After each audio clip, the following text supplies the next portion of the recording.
আমি যে লাইভটা করলাম সেই লাইভটার প্রত্যেকটা ব্যাগের ছবি, যেগুলো সোল্ড আউট হয়ে বেরিয়ে গেছে সেগুলোর কিছু করার নেই, কিন্তু যেগুলো রয়েছে বেরিয়ে যাবে সেগুলোরও ছবি আমি দিয়ে দেবো। যদি কারোর পছন্দ হয়, লাইভে বারবার বলেছি, তারপরেও বলছি, যেগুলো ছবি দেব যদি পছন্দ হয় অবশ্যই আমাকে ইনবক্স করবেন, আমি তাকে সেই মতো জিনিস দিয়ে দেবো।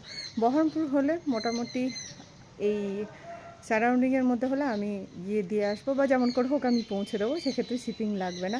কিন্তু বহরমপুরের বাইরে হলে শিপিং চার্জ অবশ্যই লাগবে। কেমন? সবাই ভালো থাকবেন, সুস্থ থাকবেন, পুজোতে অনেক আনন্দ করবেন। হ্যাঁ, আর এখন পরপর কতগুলো লাইভ ছোট হবে, বাট ছোট কতগুলো লাইভ নিয়ে আসবো। আপনাদের ভালোবাসা পেলে হয়তো একটা কিছু করতে পারবো। যেভাবে আপনারা ভালোবাসা দিচ্ছেন, আপনাদের ভালোবাসাতেই এগোতে সাহস করছি। তো ঠিক আছে, এইভাবে ভালোবাসা দেবেন, আর কি বলতে পারি।